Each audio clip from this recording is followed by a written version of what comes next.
Welcome to Animortal Channel. Tanpa berlama-lama lagi, mari kita mulai ceritanya. Saat tetua suku Gunung Kegelapan menggeram, kabut merah menyebar dan menutupi bulan merah darah di langit. Sejumlah besar sayap bulan memekik saat mereka datang dan melaju menembus kabut, menutupi langit di atas suku Gunung Gelap. Raungan yang menusuk menenggelamkan semua suara di daratan. Hanya itu suara yang terdengar malam itu. Lusinan binatang berlumuran darah dilempar ke udara oleh anggota suku. Sebelum mereka jatuh kembali ke tanah, mereka langsung dikerumuni oleh sayap bulan yang berkumpul di atas mereka seperti awan berdarah. Di tengah tangisan, tubuh binatang itu seluruhnya ditutupi oleh sayap bulan dan daging mereka ditusuk oleh gigi yang tajam. Mereka berubah menjadi bangkai kering dalam sekejap. Darah dan tubuh mereka yang hidup dimakan oleh sayap bulan. Yang tersisa hanyalah kulit dan tulang. Mereka jatuh ke tanah dan bergerak tak berdaya sebelum mereka semua mati. Beberapa dari banyak sayap bulan di langit bahkan mengabaikan binatang yang terlempar ke udara. Mereka langsung terjun ke arah anggota suku. Mata mereka dipenuhi kekejaman dan haus darah. Target mereka adalah berserker di dalam suku. Jeritan, tangisan, dan raungan saling bertabrakan. Mereka beresonansi dengan pekikan yang dibuat oleh sayap bulan di malam yang aneh itu. Danau api yang mengelilingi seluruh suku itu seperti penghalang yang kokoh. Hal itu menyebabkan sayap bulan yang mendekati suku tersebut mundur sambil berteriak. Tampaknya api yang bahkan tidak mampu membakar rumah-rumah tersebut justru dapat menyebabkan kerusakan yang mematikan. Tetua itu berdiri di dalam lautan api dan memandang ke langit dengan serius. Semakin banyak anggota suku yang melemparkan lebih banyak binatang ke udara di tengah ketakutan mereka. Sepertinya mereka sedang memberi makan dan mempersembahkan korban kepada sayap bulan yang gila di langit. Waktu berlalu. Semua makhluk yang disimpan untuk musim dingin telah menjadi makanan bagi sayap bulan dan jatuh kembali ke tanah seperti mumi. Didorong oleh kegilaan yang disebabkan oleh nafsu mereka akan darah, mereka mulai menyelam ke bawah. Tampaknya seperti upaya untuk menerobos lautan api dan turun ke suku untuk berpesta darah para berserker. Tetua itu melambaikan tangan kanannya dan lautan api berubah menjadi pusaran raksasa yang berputar cepat di langit. Dia melawan sayap bulan di langit sendirian. Pada saat yang sama, anak panah demi anak panah menembus lautan api dan ke langit dari suku tersebut untuk melawan sayap bulan. Bagi sayap bulan yang sangat abadi, cedera semacam ini tidak berarti apa-apa bagi mereka. Kepakan sayap dan tangisan mereka yang menusuk membuat orang-orang di suku Gunung Gelap panik. Tak lama kemudian, beberapa sayap bulan menerobos lautan api dan terbang ke suku tersebut, menyebabkan kekacauan di dalam suku Gunung Gelap. Hal serupa juga terjadi di suku Naga Hitam. Namun, pemandangan aneh terjadi di dalam suku Black Mountain. Seluruh anggota suku bersujud di tanah dan tetap diam. Di langit, tetua suku Gunung Hitam, Bitu, merentangkan tangannya lebar-lebar. Wajahnya tampak gila karena fanatisme saat dia menatap ke langit sambil bernyanyi. Banyak sayap bulan berputar di sekelilingnya. Ada juga banyak dari mereka pada dirinya. Taring mereka menancap di dagingnya dan mereka meminum darahnya. Namun Bitu tampaknya telah kehilangan semua rasa sakitnya. Dia malah tidak melawan. Fanatisme gila di wajahnya semakin bertambah. Saat wajahnya menjadi pucat karena kehilangan darah, nyanyian aneh itu menjadi lebih keras. Aku mengorbankan darahku untukmu, hai suku berserker api kuno. Kamu telah memperoleh keabadian dan telah berubah menjadi sayap bulan. Kamu berpesta dengan darah berserker, dan sekarang aku akan mengambil darah berserker api ke dalam pembuluh darahku.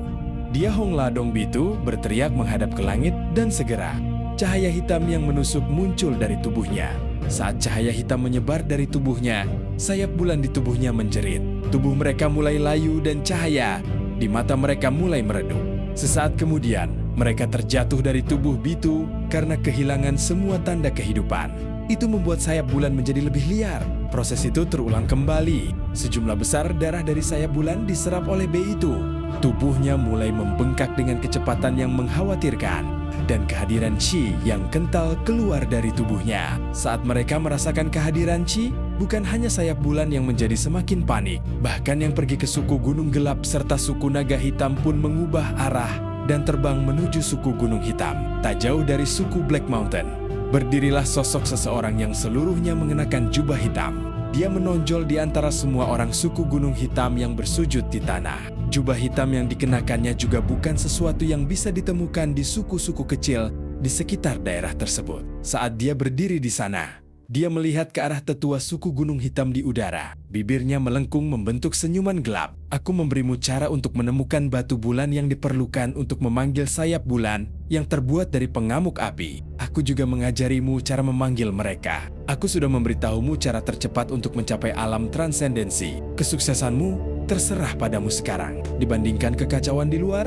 Su Ming relatif aman. Dia mendorong batu-batu yang menutupi lubang di gua dan melompat keluar. Ada beberapa bintik di kulitnya yang melepuh akibat kepanasan. Bibirnya kering dan pecah-pecah saat jantungnya berdebar kencang di dadanya. Ini, aku tidak percaya. Ini adalah salah satu tempat peristirahatan sayap bulan. Su Ming menatap tempat di mana sayap bulan muncul di dalam gua. Dia mendengar banyak legenda tentang sayap bulan sejak dia masih muda dan tahu betapa menakutkannya sayap itu. Legenda tentang bagaimana mereka hampir abadi juga membuat Su Ming menyipitkan matanya ketakutan. Setelah hening beberapa saat, dia merangkak keluar dari pintu masuk gua perlahan. Saat dia berada di dekat pintu keluar, dia menjulurkan kepalanya dengan cepat dan melihat sekeliling. Pemandangan itu membuatnya terkesiap. Langit ditutupi oleh kabut merah dan sayap bulan yang tak terhitung jumlahnya mengelilingi langit. Suara auman mereka bergema. Su Ming segera mundur ke dalam gua. Aku ingin tahu apa yang terjadi dengan suku itu.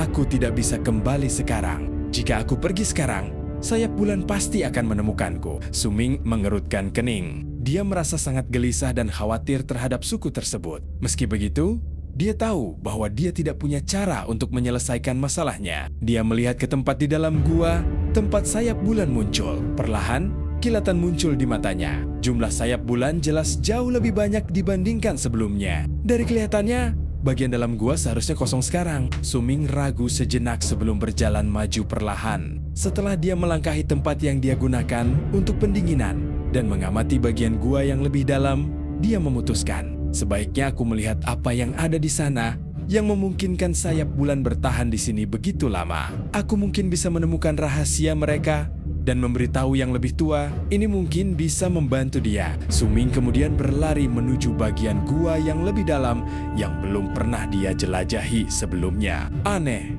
gua biasanya panas. Bahkan ada kalanya Su Ming merasa seperti ada gelombang panas yang menerjang dirinya. Namun, saat Su Ming masuk lebih jauh ke dalam gua, dia tidak lagi merasakan panas. Sebaliknya, dia merasakan hawa dingin datang dari dalam gua. Saat Su Ming terus berjalan lebih dalam, terjadi keributan lagi di antara 3 suku di Gunung Gelap. Beberapa ratus sayap bulan telah menembus lautan api yang melindungi suku Gunung Gelap. Mereka menyelam ke arah anggota suku dan berperang melawan berserker. Mata Beiling menjadi dingin saat dia melindungi Chunshin yang berdiri di belakangnya. Gelombang dingin menyebar dari tangan kanannya, membentuk es tajam di sekelilingnya. Ada banyak luka di tubuhnya dan darah mengalir deras keluar dari tubuhnya. Tiba-tiba, dia menyipitkan matanya dan fokus pada suatu titik yang jauh.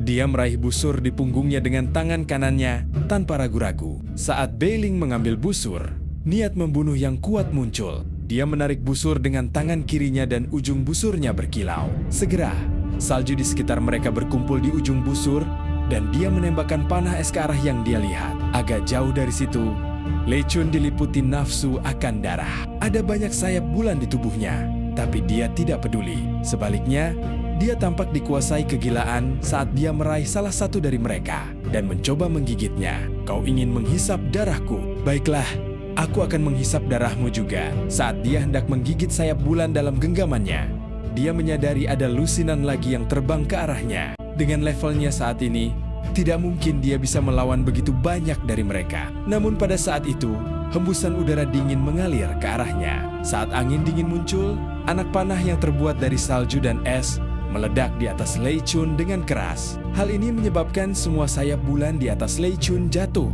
menyelamatkannya dalam proses tersebut. Lei Chun terkejut. Dia berbalik dan menatap Beiling yang dengan tenang mengesampingkan busurnya. Ekspresi yang tak terlukiskan muncul di mata Lei Chun. Pemimpin Qi dari suku Gunung Gelap berguling-guling di tubuhnya seperti ombak. Di tangannya ada tombak perak panjang. Setiap kali dia melemparkan tombaknya, tangisan akan bergema di seluruh langit. Seiring dengan banyaknya gelombang Qi yang menghantam udara, menyebabkan sayap bulan menyebar. Meski begitu, jumlah sayap bulan yang turun terlalu banyak. Beberapa anggota suku yang normal bahkan hampir ditangkap oleh beberapa dari mereka. Saat itu, si tetua bertindak. Dia mengayunkan tongkat tulang di tangannya dan seluruh suku gemetar. Ilusi patung raksasa dewa berserker terbentuk di udara. Mata patung itu dipenuhi dengan kekejaman seolah-olah hidup. Naga di tangannya bahkan mengangkat kepalanya dan meraung. Kemudian ia terbang ke langit dan menyapu sekelilingnya. Seiring berjalannya waktu, malam bulan merah darah perlahan berlalu. Tetapi pertempuran di suku tersebut menjadi semakin intens. Beberapa Wings of the Moon menangkap beberapa anggota suku berserker hidup-hidup. Alih-alih menghisap darah mereka menjelang akhir pertempuran, mereka bermaksud membawa para anggota kembali ke sarangnya dan menyedot darah mereka. Saat cahaya mulai menerangi langit, seruan tajam membelah udara dari suku naga hitam. Di antara banyak sayap bulan ada sosok putih, wajah cantiknya pucat, dan dipenuhi keputusasaan. Saat dia ditangkap bersama anggota sukunya yang lain oleh sayap bulan, mereka terbang kembali menuju Gunung Gelap. Di belakang mereka, seorang wanita tua mengenakan kain karung mengejar mereka dengan putus asa. Saat teriakan teror mereka terus menjauh dari suku naga hitam, mata wanita tua itu menjadi merah dan dipenuhi dengan keputusasaan. Tak lama kemudian, dia berbalik dan menyerah dalam pengejaran. Dia malah memilih untuk kembali dan membela sukunya. Ketika orang berbaju putih melihat ini, air mata keluar dari matanya. Saat air matanya jatuh, air matanya menghilang tanpa ada yang menyadarinya. Saat siang hari tiba dan bulan merah darah menghilang, puluhan ribu sayap bulan mengeluarkan teriakan keras dan terbang kembali menuju Gunung Gelap dari segala arah. Beberapa dari mereka membawa gadis berbaju putih dan anggota suku lainnya menuju Black Flame Mountain. Mereka masuk melalui celah-celah itu. Suming berjalan maju ke bagian yang lebih dalam dengan perlahan dan hati-hati. Dia tetap waspada di perjalanan dan secara teratur memastikan pantai aman sebelum dia bergerak lebih jauh. Saat dia bergerak, dia juga memegang klakson dan mengaktifkan chi di tubuhnya. Dia mempersiapkan dirinya untuk bertarung dengan kekuatan 11 pembuluh darah setiap saat. Dia juga mencari kemungkinan tempat persembunyian di sepanjang jalan, sehingga dia bisa bersembunyi ketika ada bahaya atau ketika sayap bulan tiba-tiba kembali. Suming dipenuhi rasa ingin tahu terhadap hal yang tidak diketahui. Tetapi kehati-hatiannya menahan rasa ingin tahunya, terutama di tempat yang berbahaya. Saat dia bergerak maju, gua itu semakin dingin. Saat persimpangan bertambah, kecepatan Suming juga meningkat. Di sekelilingnya gelap gulita. Banyak juga retakan di dinding. Tampaknya, hal itu disebabkan oleh pemanasan selama bertahun-tahun. Namun, Suming memperhatikan bahwa beberapa retakan baru saja terbentuk. Warna dinding itu berbeda dari yang lain. Aneh, retakan ini pasti baru saja terbentuk. Energi macam apa yang menyebabkan dinding membentuk retakan baru? Sebuah jawaban mulai terbentuk di kepala Suming. Mungkinkah karena panas yang kuat mendingin secara tiba-tiba menyebabkan kekuatan energi yang tak terbayangkan meledak? Suming menggaruk kepalanya. Dia tidak memikirkannya terlalu dalam, tapi dia mengingatnya. Dia tidak tahu berapa lama dia berjalan, tapi rasanya lama sekali. Tiba-tiba, dia berhenti. Gua di hadapannya jelas menjadi jauh lebih besar. Faktanya, semakin dalam dia pergi, semakin luas jadinya. Apakah aku sudah sampai di bagian gua yang lebih dalam? Suming mengamati sekelilingnya dan berjalan maju perlahan. Tak lama kemudian, gua di depannya semakin lebar. Ketika dia sampai di akhir, Suming menarik napas dalam-dalam dan mulai berpikir sambil menyerap pemandangan di depannya. Di depannya ada sebuah gua seukuran sukunya. Ada puluhan lubang kecil lainnya di sekitar gua. Lubang tempat Suming keluar adalah salah satunya. Dalam keheningannya, Suming maju ke depan. Matanya bersinar. Dia melihat lubang kecil lainnya di gua itu. Kemudian dia menyipitkan matanya dan melompat ke depan. Berhenti di pintu masuk setiap lubang di gua untuk mengendus. Begitu dia melewati semua lubang kecil, Suming menatap salah satunya. Tanpa ragu-ragu, dia merangkak masuk. Di antara gua kecil, hanya gua ini yang memiliki sedikit bau darah. Jelas sekali bahwa sayap bulan terbang keluar dari lubang ini. Saat dia berlari, Suming berhenti sejenak untuk berpikir. Saat dia melakukannya, dia akan memotong bongkahan batu besar dari dinding di sekelilingnya menggunakan tanduk. Batu itu kira-kira setinggi terowongan. Itu menyusahkan, tapi Suming bersikeras melakukannya. Suming memotong beberapa batu dengan ukuran yang sama saat dia bergerak maju. Setiap kali dia memotongnya, dia akan menyimpannya setelah dia memposisikannya dengan benar. Lambat laun kecepatan Suming meningkat. Dia masih tetap waspada. Dia tahu bahwa dia sedang menuju ke bawah gunung. Itu sebabnya wilayahnya menjadi lebih besar. Suming terus berlari ke bawah. Baru setelah dia merasa telah berlari jauh, Dia perlahan-lahan melihat lampu merah di hadapannya. Lampu merah itu seperti api, tapi dia tidak bisa memastikan apa itu. Saat dia melihat lampu merah seperti api, Suming melambat. Jantungnya berdebar kencang di dadanya. Di suatu tempat dalam pikirannya, dia merasa bahwa dia sudah mendekati akhir. Saat dia mendekat, dia mendapat firasat bahwa darah di tubuhnya akan mendidih. Itu bukanlah perasaan yang asing baginya. Bebatuan di dinding banyak yang tergores. Ada juga beberapa bekas gigitan di bebatuan. Hal itu menciptakan suasana aneh yang membuat Suming gugup. Meski begitu, dia tidak berhenti. Alternatifnya, dia berjalan menuju lampu merah. Itu memang akhir dari terowongan. Alih-alih ada jalan di depan, yang ada hanyalah gua api raksasa di tempatnya. Suming tetap waspada. Dia berdiri di pintu keluar dan melihat ke bawah. Ketika dia melakukannya, dia berdiri di sana tertegun seolah-olah dia tersambar petir. Kemudian dia secara naluriah mundur beberapa langkah, menarik napas tajam. Ada baskom raksasa di dalam gua. Di dalam cekungan itu, terdapat banyak stalagmit setajam duri. Bentuknya seperti bukit. Struktur berduri seluruhnya berwarna abu-abu, tetapi terus-menerus mengeluarkan angin dingin yang mengelilingi area tersebut. Suhu di dalam gua turun hingga sangat dingin. Itu tidak terlalu mempengaruhi Suming. Tidak. Yang mengejutkan Suming adalah apa yang dia temukan tertutup duri dingin di dalam baskom. Itu adalah sebuah suku. Ada banyak rumah yang terbuat dari batu, barikade, dan menara pengawas yang terbuat dari batu. Suming bahkan melihat pot batu yang digunakan untuk menanak nasi tersebar di mana-mana di sukunya. Di dinding luar setiap rumah, ada gambar sesuatu yang tampak seperti api yang berkobar. Semua rumah yang terbuat dari batu berukuran besar dan dibangun dengan tertib. Mereka tampak jauh lebih mewah dibandingkan dengan rumah-rumah di suku Gunung Gelap. Suming bahkan melihat jalan yang terbuat dari batu. Ada juga sejumlah besar batu yang menonjol di beberapa jalan kecil. Suming butuh waktu lama untuk mengamati mereka, tetapi dia masih tidak tahu untuk apa trotoar kecil itu. Itu bukanlah suku biasa atau suku yang lengkap. Pandangan Suming tertuju pada beberapa rumah di pinggir pemukiman suku tersebut. Rumah-rumah itu sepertinya terbelah oleh kekuatan misterius. Hanya setengah dari mereka yang tersisa di dalam cekungan. Adapun separuh lainnya, tidak ada yang tahu kemana mereka pergi. Hal ini terutama terjadi pada wilayah kesukuan. Selain trotoar batu, bagian lainnya tampak seperti tanah sehingga membentuk perbedaan yang jelas antara bebatuan di gunung. Napas Suming bertambah cepat saat dia kagum pada pemandangan di hadapannya. Dia teringat apa yang pernah dikatakan oleh tetua legenda suku Berserker, Api. Lambat laun, sebuah gambaran mulai terbentuk di kepalanya. Dalam gambar ini dia melihat sebuah suku raksasa yang tampaknya tersebar tanpa henti di seluruh negeri. Semua rumah suku itu terbuat dari batu dan di dindingnya terdapat lambang api yang menyala-nyala. Lambang tersebut mewakili nama suku. Namun suatu hari, terjadi perubahan di dalam suku tersebut. Itu terpecah oleh kekuatan yang tidak diketahui seperti hancur. Kekuatan yang tidak diketahui juga menyebarkan suku dan anggotanya beserta tanah tempat mereka dibangun. Mereka semua terpaksa berpisah.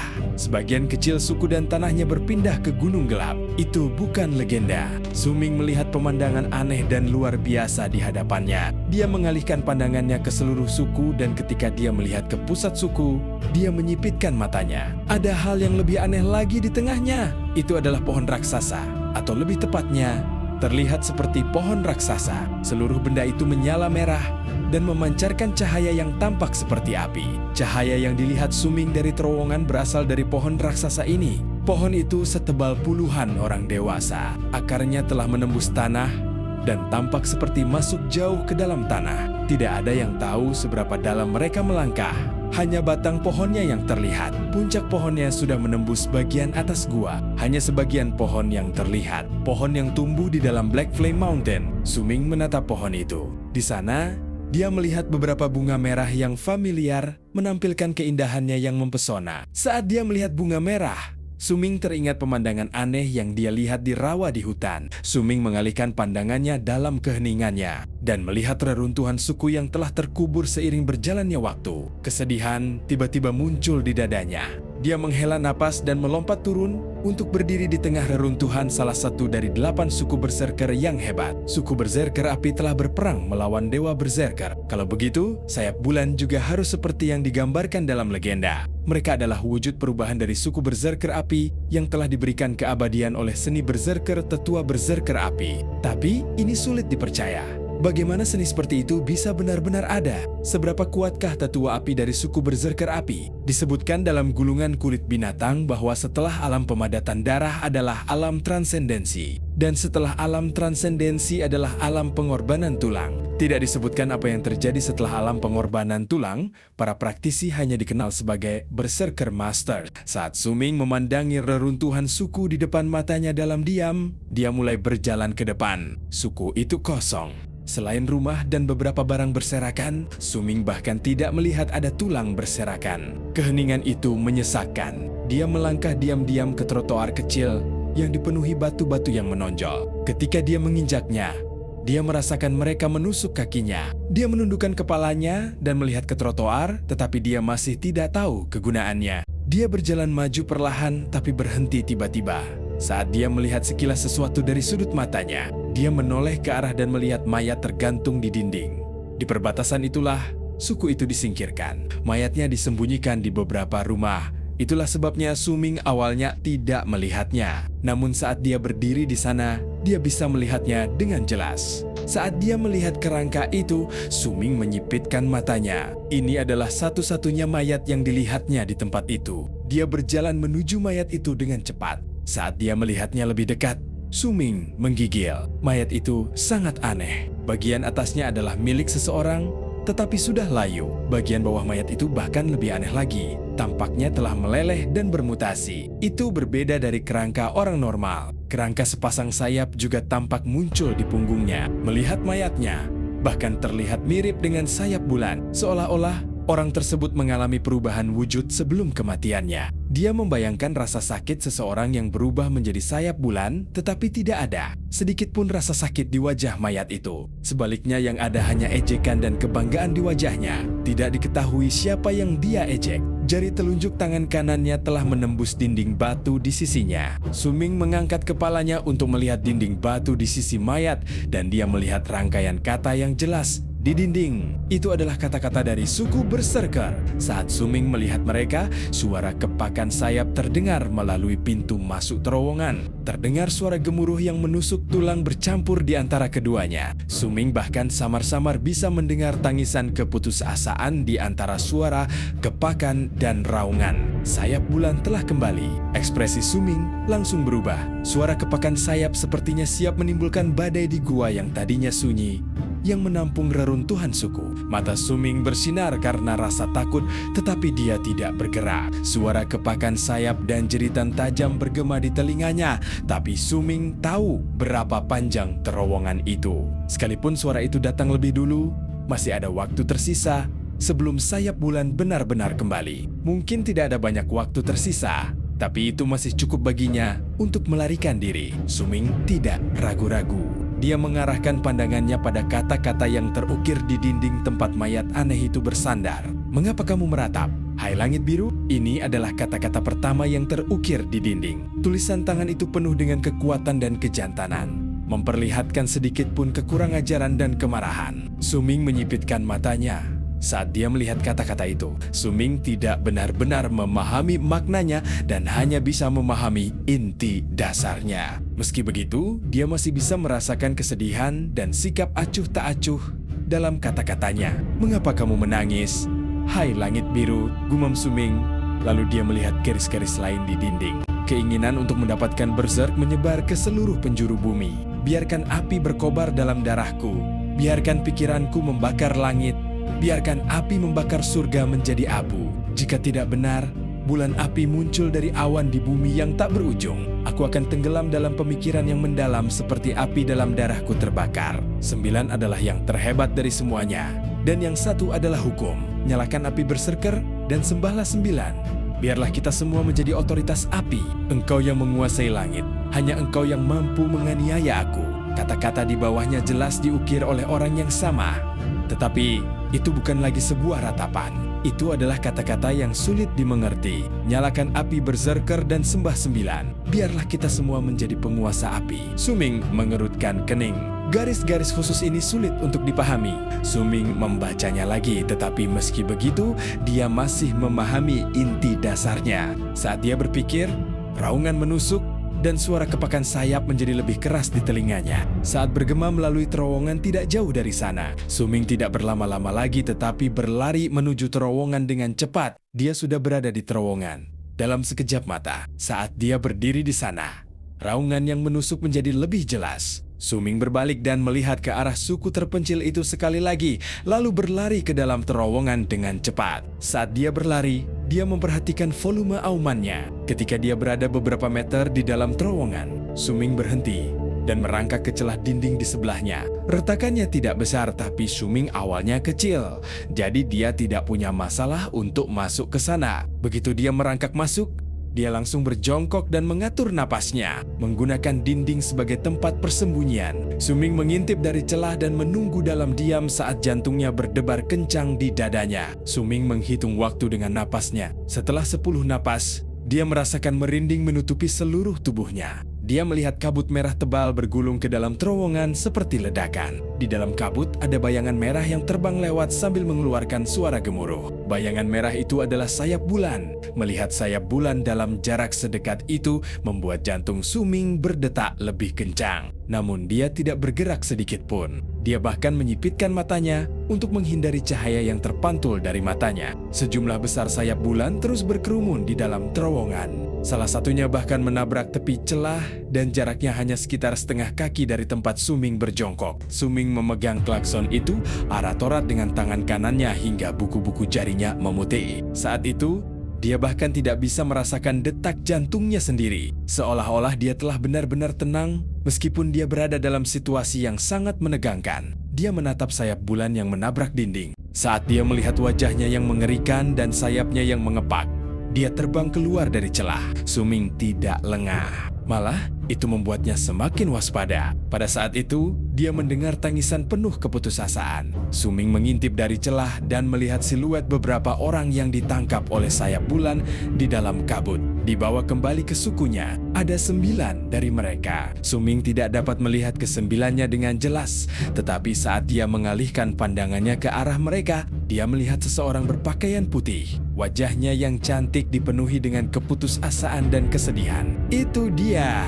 Suming menyipitkan matanya. Orang berbaju putih adalah gadis dari suku naga hitam yang dia dan Lei Chun temui di alun-alun Bailing. Suming terdiam. Waktu berlalu dengan lambat. Tak lama kemudian, suara di terowongan perlahan-lahan menghilang. Bahkan, sebagian besar kabut telah hilang. Seolah-olah semua sayap bulan telah kembali ke sarangnya. Saat bulan merah darah meninggalkan langit, seolah-olah mereka semua akan kembali tertidur. Gelombang panas yang panas segera menyebar ke seluruh terowongan, menggantikan rasa dingin. Bahkan retakan di dinding pun mulai memanas dengan cepat. Suming mendengar suara berderak dan tepat di depan matanya, dia melihat retakan baru terbentuk di dinding gua gunung. Jadi beginilah retakan itu terbentuk. Suming segera berdiri dan mendekati celah itu. Saat dia berdiri di terowongan, dia bisa merasakan kabut semakin tipis. Gelombang panas menerpa dirinya dari tempat suku itu berada, menyebabkan dia berlumuran keringat. Batu-batu di tanah juga semakin panas. Suming bahkan bisa merasakan tanah membakar telapak kakinya saat dia berdiri di sana. Dia jelas tahu bahwa dalam waktu dekat, dia tidak akan mampu menahan panas di tempat itu. Dia berpikir untuk pergi atau tinggal.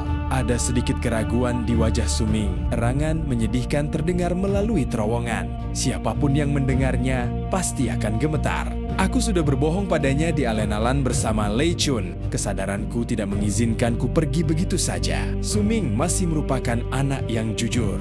Dia menghirup udara panas dalam-dalam dan berlari menuju ujung terowongan. Jika aku bisa menyelamatkannya, aku akan melakukannya. Jika aku tidak bisa, setidaknya aku tidak akan menyesalinya. Mata Suming tegas saat dia memegang tanduknya. Semakin dekat dia ke ujung terowongan, semakin dia merasakan panas di tempat itu meningkat dengan kecepatan yang luar biasa. Untungnya, jaraknya dekat. Tak lama kemudian, Suming tiba di ujung terowongan. Tanpa mempedulikan panasnya dinding gua, dia menempelkan tubuhnya ke dinding gua dan mengintip ke dalam gua. Matanya langsung bersinar dengan cahaya redup. Suming melihat 7 orang yang masih hidup, berjuang di atas stalagmit tajam yang terletak di atas reruntuhan suku di cekungan raksasa. Perut mereka ditusuk oleh 7 stalagmit tajam, dan darah mereka mengalir ke tiang pancang. Mereka masih belum mati dan menjerit kesakitan saat merasakan kehidupan merembes keluar dari tubuh mereka. Ke-7 orang itu semuanya laki-laki. Suming memandang mereka dari dekat dan menghela napas lega. Dia tidak mengenal satupun dari ke-7 orang itu.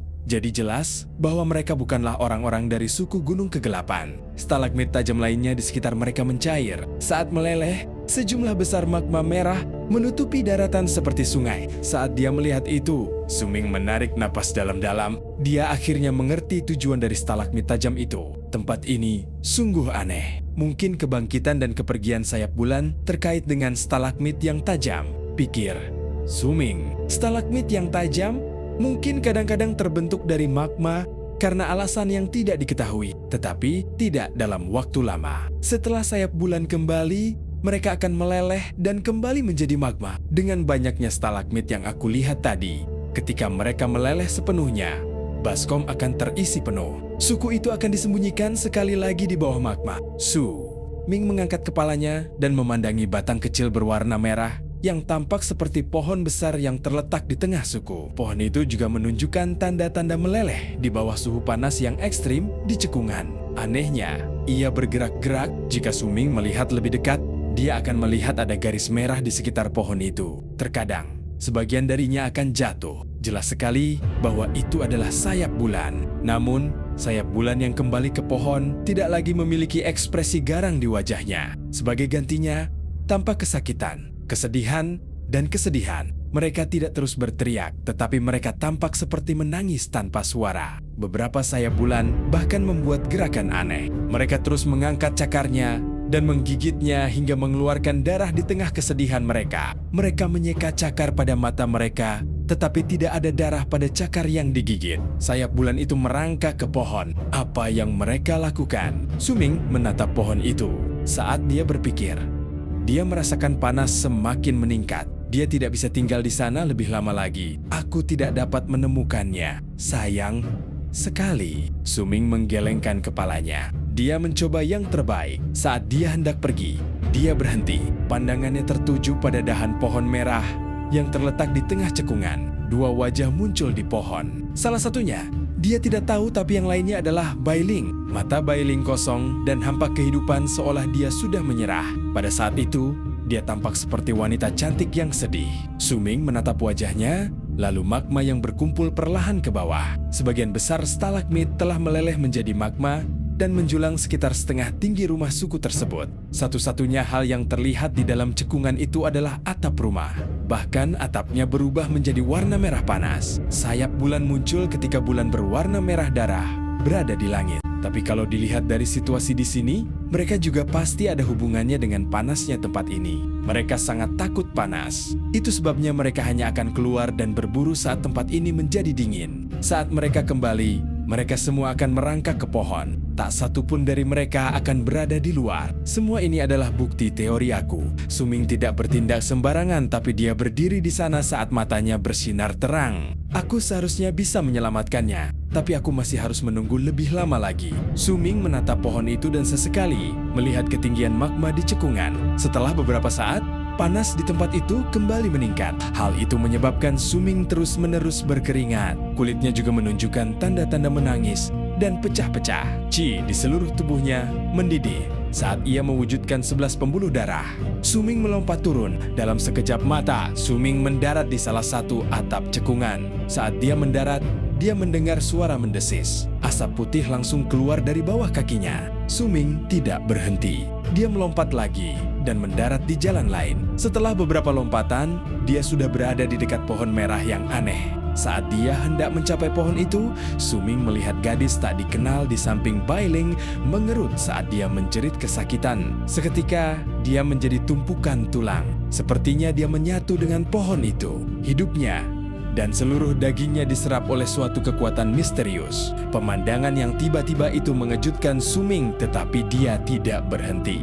Sebaliknya, dia berlari lebih cepat. Kepribadian Suming memang seperti itu. Entah dia akan menjauh dari sesuatu atau dia akan menyelesaikan apa yang telah dia mulai. Saat dia mendekati pohon itu, mata Bailing yang sebelumnya hampa kehidupan terfokus padanya. Dia menatap Suming dengan heran. Saat dia menatap, air mata keluar dari matanya. Tidak ada sedikit pun keraguan saat Suming mendekati pohon itu. Dia mengangkat tanduk di tangan kanannya dan menusuk pohon merah itu. Ketika separuh tanduknya menancap di pohon, cairan berwarna merah tua seperti darah mengalir keluar. Jeritan teredam juga keluar dari dalam. Itu adalah jeritan yang dipenuhi amarah. Itu sangat kuat, mengguncang seluruh baskom. Wajah Suming pucat tapi matanya dingin. Ketika tanduk itu menembus pohon, dia tiba-tiba menariknya ke bawah. Retakan raksasa muncul di pohon. Hembusan udara dingin segera menyembur keluar dari celah itu. Retakan itu praktis muncul di samping Bailing. Setelah celahnya terbuka, Suming melihat tubuh Bailing di dalam. Dia tidak ragu-ragu dan mendorong tangannya ke pohon untuk meraih lengan Bailing ke dalam. Lalu dengan geraman pelan, dia menariknya keluar. Hanya dengan sekali tarikan, ia berhasil mengeluarkan tubuh Bailing dari pohon. Bailing kaget. Dia memandang Suming dengan ekspresi tercengang dan membiarkan Suming menariknya. Lebih banyak air mata keluar dari matanya. Pada saat itu, wajah Suming tertanam kuat di benaknya. Dengan Bailing dalam genggamannya, Suming segera melompat mundur. Jantungnya berdebar kencang di dadanya. Saat dia hendak pergi, jeritan itu semakin kuat dan memenuhi seluruh baskom. Dari celah pohon, puluhan sayap bulan muncul. Kesedihan dan kesedihan di wajah mereka digantikan dengan kegilaan dan nafsu darah saat mereka terbang keluar dari celah tersebut. Suming merasakan kulitnya merinding. Dia segera mundur. Terlalu banyak sayap bulan.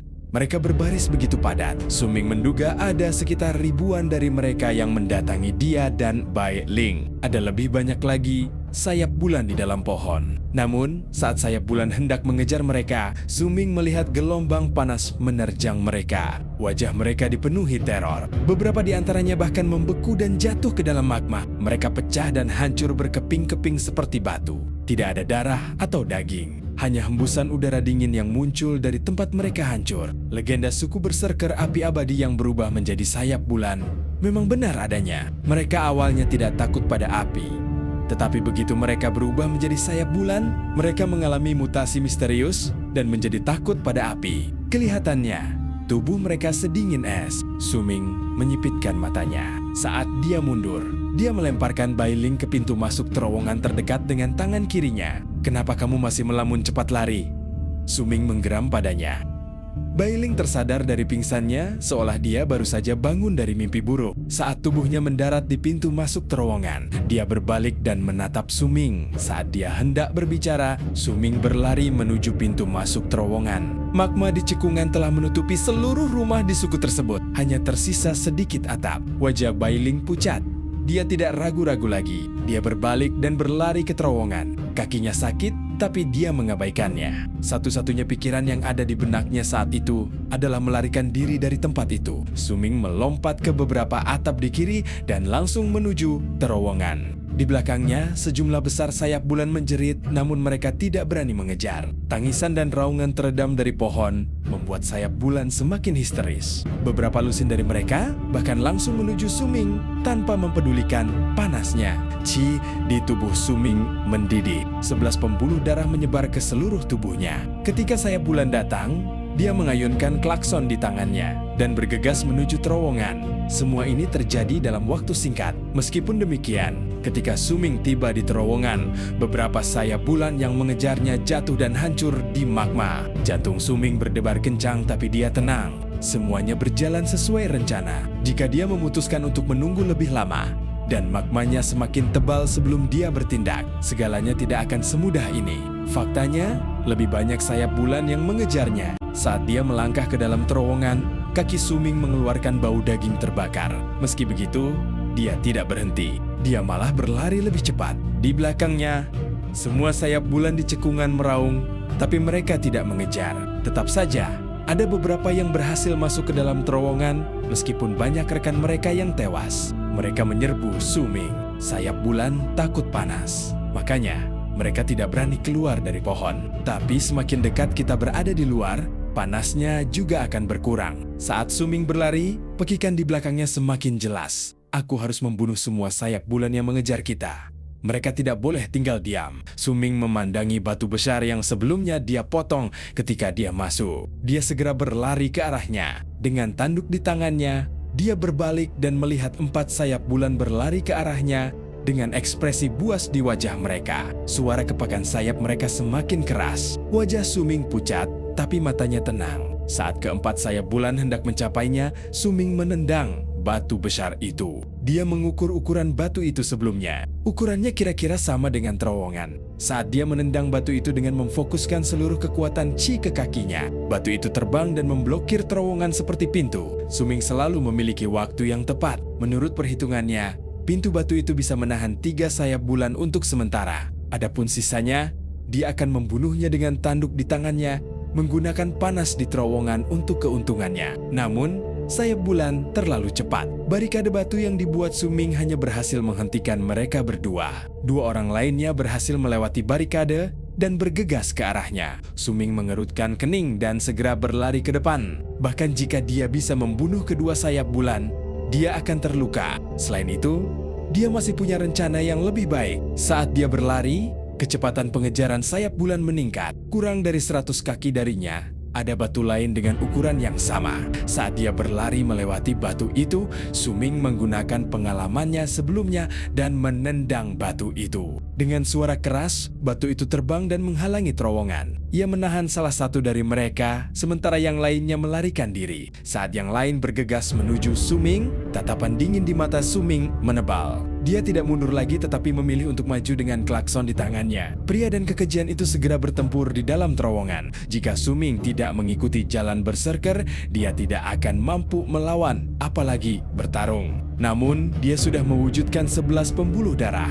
Dia juga dilengkapi dengan tanduk yang sangat tajam. Dia lebih unggul dalam pertempuran melawan sayap bulan. Suming menikam sayap bulan dan dia segera melompat menjauh. Meski demikian, luka yang tertinggal di tubuhnya pulih dengan cepat. Sayap bulan hanya terlihat sedikit lamban, tetapi tidak menunjukkan tanda-tanda mendekati kematian. Sehingga tidak dapat pulih dalam waktu singkat. Dia dengan cepat berbalik dan lari. Saat dia berlari, mereka menjadi penghalang di terowongan sayap bulan. Saat dia berhenti untuk menendang batu, Suming bangga dengan kecepatannya. Hanya dalam beberapa tarikan napas, dia melaju melewati terowongan dan mencapai area gua yang dikelilingi banyak lubang kecil lainnya. Aku di sini. Saat dia tiba, Suming mendengar Bai Ling memanggilnya dengan lemah. Ia melihat Bai Ling bersembunyi di salah satu lubang kecil dengan wajah pucat dan ketakutan.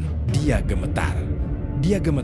Bai Ling sudah lama tiba, tapi dia tidak tahu di mana pintu keluarnya. Dia tidak berani bergerak sembarangan. Takut dia akan bertemu dengan sayap bulan lagi. Bai Ling di depan mata Suming bukanlah gadis yang sombong dan jenaka. Di alun-alun, dia seperti binatang kecil yang ketakutan. Saat dia melihat kegelisahan di matanya, Suming tertawa. Bagaimana kamu masih bisa tertawa? Bai Ling sangat gugup. Dia hendak melanjutkan berbicara ketika Suming mendekatinya dengan cepat dan meraih lengannya. Berlari menuju salah satu dari banyak lubang di dekatnya. Ini pintu keluarnya, dia berbisik pelan padanya. Entah kenapa, setelah Bai Ling memandang Suming, ketakutannya berkurang. Suming menganggukkan kepalanya. Dia malah tidak berbicara. Dia meraih lengan Bai Ling dan berlari menuju terowongan dengan kecepatan penuh. Dia bisa mendengar Bai Ling terengah-engah. Suaranya sangat enak didengar. Detak jantung Suming bertambah cepat. Dia tidak tahu apakah itu karena berlari atau karena kulit lembut yang dia sentuh di tangannya. Bai Ling tidak berbicara lagi. Dia membiarkan Suming memegang tangannya saat mereka berlari melewati terowongan berbahaya. Emosi tersebut membuat ketakutan dan keputusaasaannya menghilang. Namun, keheningan itu tidak berlangsung lama. Segera, Suming membawa Bai Ling kembali ke tempat yang dia gunakan untuk memadamkan tanaman herbal. Ketika mereka tiba, Suming melepaskan tangannya dan dia membuat lubang kecil di tanah menggunakan tanduk. Mereka sepertinya menyalakan api. Di tengah-tengahnya, dia terkadang mengerutkan kening seolah sedang memikirkan sesuatu. Ada juga api yang menyala di bawah kuali tidak jauh di depan. Bai Ling memperhatikan tindakan Suming dengan kecemasan yang semakin meningkat. Meski begitu, dia merasa itu semua hanya mimpi. Dia putus asa ketika dia ditangkap oleh sayap bulan. Namun hal-hal yang terjadi saat Suming tiba membuatnya mengira dia sedang bermimpi. Pada saat itu, jeritan memekakan telinga terdengar dari dalam gua dan menjadi lebih kuat seiring berjalannya waktu. Mereka mendekat dengan kecepatan yang sangat cepat. Bailing menggigil dan secara naluriah mendekati Su Ming. Sebelum dia bisa mendekat, Su Ming meraih tangannya dan segera melewati lubang kecil sambil melihat kembali ke gua. Tidak lama kemudian, volume jeritan meningkat secara eksponensial dan 3 sayap bulan terbang ke arah mereka dengan ganas. Bailing gemetar. Dia hendak mundur ketika Su Ming mengeluarkan klaksonnya. Dia membuka tanah tempat api mengalir menuju kuali. Menghubungkan celah itu dengan jurang lain, tirai api segera muncul dari tanah. Kekuatannya mirip dengan lautan api. 3 sayap bulan yang bergegas menuju mereka diselimuti oleh lautan api. Tangisan sedih terdengar di udara. Mereka jatuh ke tanah dan hancur. Hembusan angin dingin keluar dari sisa-sisa mereka dan bercampur dengan api. Wajah Su Ming muram di bawah cahaya api. Bailing yang berdiri di belakangnya menjadi semakin ketakutan. Mereka takut api. Bailing bertanya dengan lembut setelah beberapa saat. Mereka menyembah api ketika mereka masih manusia. Api adalah kemuliaan mereka. Namun ketika mereka berubah menjadi sayap bulan, mereka tidak hanya kehilangan hati nurani dan tubuh mereka. Mereka juga kehilangan kemuliaan mereka. Mereka tidak takut api setelah kehilangan kejayaannya. Tidak, mereka merasa bersalah karenanya. Mereka hidup dengan api dan mati karena api. Gumam Su Ming. Dia ingat satu baris yang dia lihat ketika dia berdiri di reruntuhan suku Berserker Api. Mengapa kamu menangis, hai langit biru? Dan cerita pun berakhir. Sampai jumpa di episode berikutnya.